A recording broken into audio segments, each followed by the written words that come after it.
સાવકી માને લાગ્યું કે તેનું કાવતરું સફળ થઈ ગયું, પરંતુ ત્યારે જ દરવાજા પર એવી ટકોર પડી કે મારી સાવકી માના હાથમાંથી પાણીનો ગ્લાસ નીચે પડી ગયો.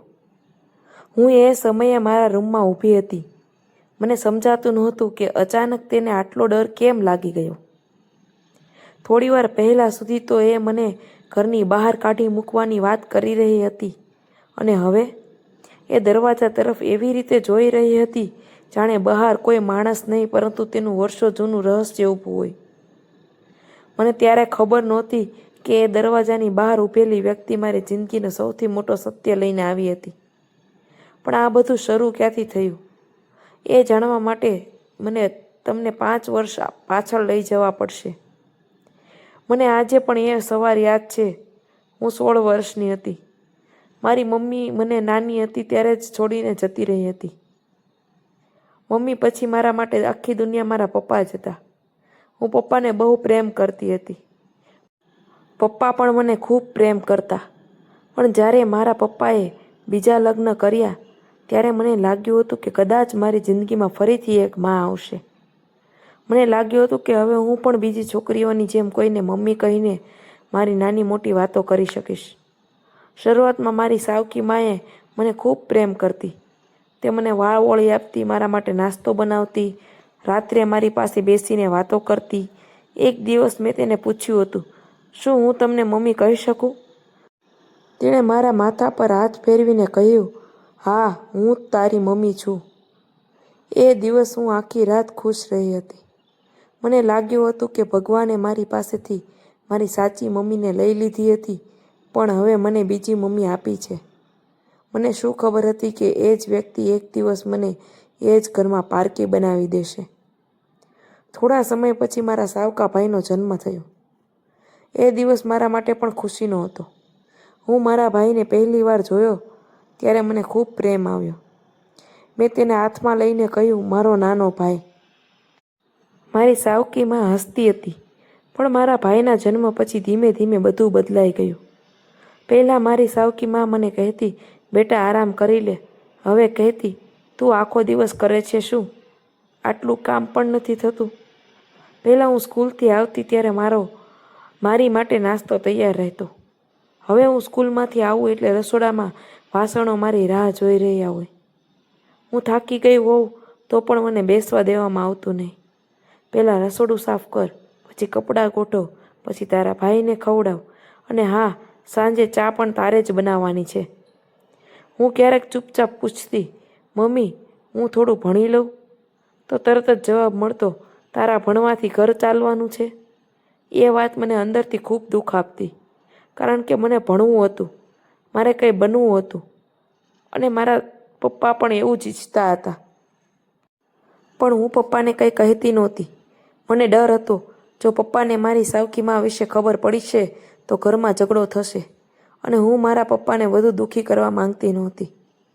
એક દિવસ હું સ્કૂલમાંથી ઘરે આવી. મારે પરીક્ષાનું પરિણામ આવ્યું હતું. હું આખા ક્લાસમાં બીજા નંબરે આવી હતી. મારા હાથમાં માર્કશીટ હતી. મને એટલી ખુશી હતી કે હું સીધી મારી સાવકી માં પાસે દોડી ગઈ. મમ્મી, જુઓ, હું સેકન્ડ આવી. તેણે મારી માર્કશીટ હાથમાં લીધી, એક નજર કરી, અને પછી ટેબલ પર મૂકી દીધી. સારું. મને લાગ્યું કદાચ તેને સમજાયું નહીં હોય. મેં ફરી કહ્યું, મમ્મી, મેં ખૂબ મહેનત કરી હતી. તેણે મને જોઈને કહ્યું, એટલી જ મહેનત ઘરના કામમાં કરી હોત ને તો સારું હતું. મારા ચહેરા પરની ખુશી એકદમ ગાયબ થઈ ગઈ. હું મારી માર્કશીટ લઈને મારા રૂમમાં ચાલી ગઈ.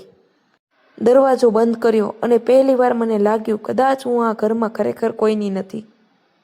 હું પથારી પર બેસીને મારી મમ્મીનો ફોટો જોઈ રહી હતી અને ધીમેથી બોલી, મમ્મી, તમે હોત તો મને ખુશ જોઈને તમે મને ગળે લગાવી લેત ને? મારી આંખોમાંથી આંસુ વહેવા લાગ્યા, પણ મેં એ દિવસે પણ કોઈને કહ્યું નહીં. થોડા દિવસ પછી મને એક વાત ધ્યાનમાં આવવા લાગી.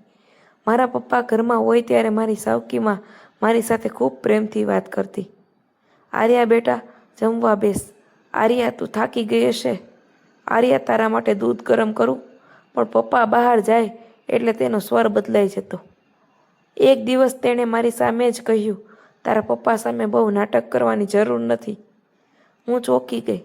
મેં શું કર્યું? તેણે કહ્યું, તું મને પસંદ નથી કરતી એ મને ખબર છે. મેં કહ્યું, એવું નથી મમ્મી. તે હસી, મને મમ્મી ન કહેશ. એ શબ્દ મારા કાનમાં આજે પણ ગુંજે છે. જે વ્યક્તિને હું મમ્મી કહેવા માટે ખુશ થઈ હતી, એ જ વ્યક્તિએ મને કહ્યું હતું કે તેને મમ્મી ન કહું. હું કંઈ બોલી નહીં, માત્ર રૂમમાં જઈને રડી. પણ મારા માટે સૌથી ખરાબ સમય હજુ આવવાનો હતો. એક દિવસ પપ્પાની તિજોરીમાંથી ₹1,00,000 ગાયબ થઈ ગયા. ઘરમાં હોબાળો મચી ગયો. પપ્પા ખૂબ ગુસ્સામાં હતા. આ પૈસા ક્યાં ગયા? હું ડરીને ઊભી હતી. મને પૈસા વિશે કંઈ ખબર નહોતી. મારી સાવકીમાં મારી તરફ જોઈ રહી હતી. પછી તેણે ધીમેથી કહ્યું, મને કંઈ કહેવું નથી, પણ છેલ્લા કેટલાક દિવસથી આર્યા તિજોરીવાળા રૂમમાં જતી હતી. મારું હૃદય ધડકવા લાગ્યું. મમ્મી, તમે આવું કેમ કહો છો? હું તો પપ્પાની ફાઇલ લેવા ગઈ હતી. પપ્પાએ મારી તરફ જોયું. આર્યા, સાચું બોલ. હું રડી પડી. પપ્પા, મેં પૈસા નથી લીધા.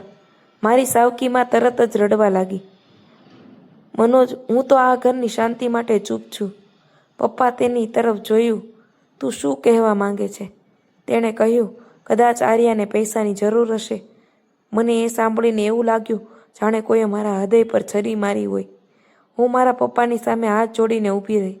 પપ્પા, મારી આંખોમાં જુઓ. મેં પૈસા નથી લીધા. પપ્પા મારી આંખોમાં જોઈ રહ્યા હતા. થોડી વાર કંઈ બોલ્યા નહીં. પછી તેમણે માત્ર એટલું કહ્યું, મને તારા પર વિશ્વાસ છે. એ સાંભળીને મને થોડી શાંતિ થઈ. પણ મારી સાવકીમાના ચહેરા પર મને કંઈક એવું દેખાયું જાણે તેની પહેલી ચાલ નિષ્ફળ ગઈ હોય. એ પછી થોડા દિવસ બધું શાંત રહ્યું.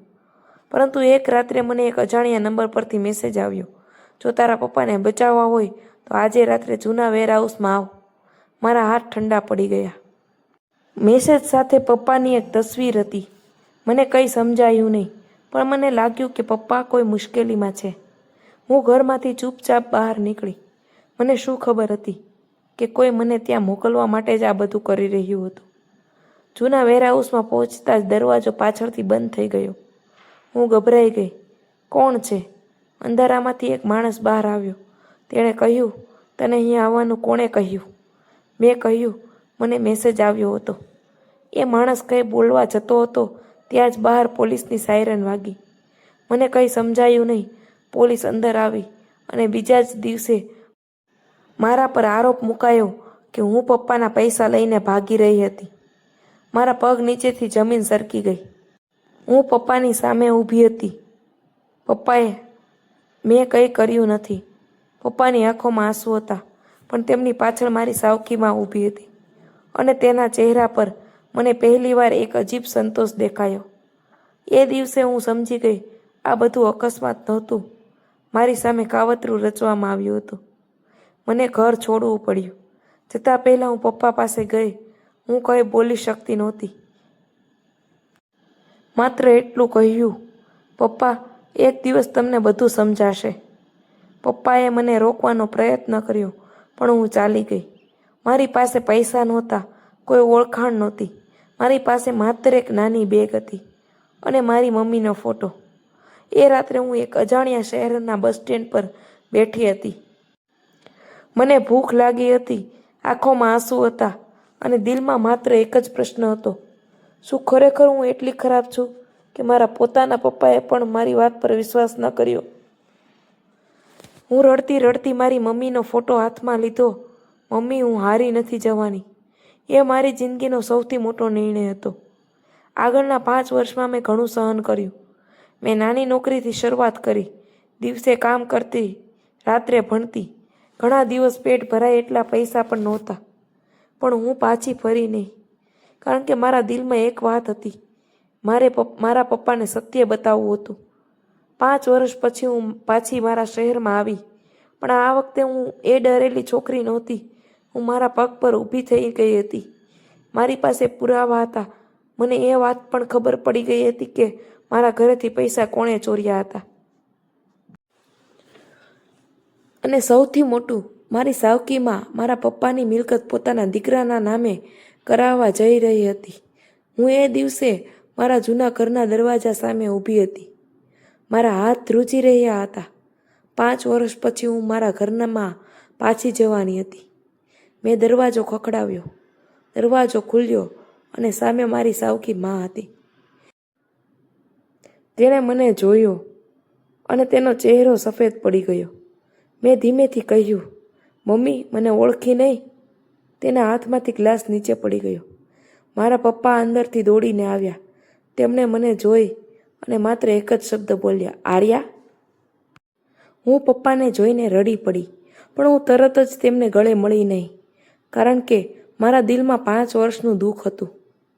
મેં કહ્યું, પપ્પા, હું પાછી આવી છું, પરંતુ આ વખતે કોઈ આરોપ લઈને નહીં. મેં મારી ફાઇલ ટેબલ પર મૂકી. સત્ય લઈને આવી છું. મારી સાવકીમાં પાછળ હટી ગઈ. તે બોલી, આ બધું ખોટું છે. મેં તેની આંખોમાં જોઈને કહ્યું, જો ખોટું છે તો ડરવાની જરૂર શું છે? ઘરમાં શાંતિ છવાઈ ગઈ. મેં મારી પેન ટેબલ પર મૂકી અને કહ્યું, આ પેન તમને યાદ છે? તે કંઈ બોલી નહીં. મેં રેકોર્ડિંગ ચાલુ કર્યું અને ઘરમાં તેની જ અવાજ ગુંજવા લાગી. આર્યાને આ ઘરમાંથી કાઢવી જ પડશે. મારા પપ્પાના ચહેરા પરનો રંગ ઉડી ગયો. પછી બીજો અવાજ આવ્યો, પૈસા એના રૂમમાં મૂકી દઈશ, પછી બધાને લાગશે કે એ જ ચોર છે. મારી સાવકીમાં જમીન પર બેસી ગઈ. મારા પપ્પા તેની સામે જોઈ રહ્યા હતા. તેમની આંખોમાં ગુસ્સો નહોતો, માત્ર દુઃખ હતું. તેમણે ધીમેથી પૂછ્યું, કાવ્યા, આ બધું સાચું છે ને? તે રડવા લાગી. મને માફ કરી દો. પપ્પાએ તે મારી તરફ જોયું. આર્યા, મને માફ કરી દે. મારી આંખોમાંથી આંસુ નીકળી ગયા. હું ધીમેથી પપ્પા પાસે ગઈ અને 5 વર્ષ પછી મેં તેમને ગળે લગાવી લીધા. હું તેમની છાતી પર માથું મૂકીને માત્ર એટલું બોલી, પપ્પા, મને પૈસા નહોતા જોઈતા. મને માત્ર તમારો વિશ્વાસ જોઈએ તો હતો. પપ્પા રડી પડ્યા. મને બહુ મોડું સમજાયું બેટા. મેં આંખો બંધ કરી. મોડું થયું છે પપ્પા, પણ તમે પાછા મારા પપ્પા બનીને ઊભા છો, એ મારા માટે પૂરતું છે. મારી સાવકીમાં મારી સામે હાથ જોડીને ઊભી હતી.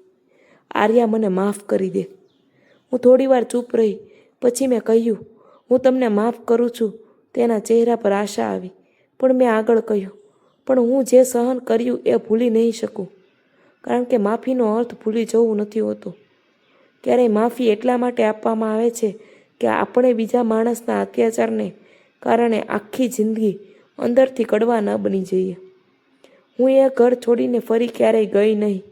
મારા પપ્પાએ મારી પાસે માફી માંગી અને મેં મારી જિંદગી ફરીથી શરૂ કરી. પણ આજે પણ જ્યારે હું એ દિવસોને યાદ કરું છું, ત્યારે મને એક વાત સમજાય છે. ઘરમાં સૌથી વધારે રડતી વ્યક્તિ હંમેશા નબળી નથી હોતી. ક્યારેક એ જ વ્યક્તિ સૌથી મજબૂત હોય છે, કારણ કે તેણે તૂટીને પણ પોતાને ફરીથી ઊભી કરી હોય છે. અને જો ક્યારેય તમને પણ લાગે કે તમારી સાથે અન્યાય થઈ રહ્યો છે, તો એક વાત યાદ રાખજો, તમારી ચૂપ્પીને લોકો તમારી નબળાઈ સમજી શકે છે, પરંતુ તમારું સત્ય એક દિવસ તમારી સૌથી મોટી તાકાત બની શકે છે. મારી વાર્તા અહીં પૂરી થાય છે, પણ કદાચ મારી જેમ કોઈ બીજી છોકરી આજે પણ કોઈ ઘરના એક ખૂણામાં બેસીને ચૂપચાપ રડી રહી હશે. એને હું માત્ર એટલું કહેવા માંગુ છું, તું એકલી નથી અને તારી કિંમત કોઈના વર્તનથી નક્કી થતી નથી. Thank you.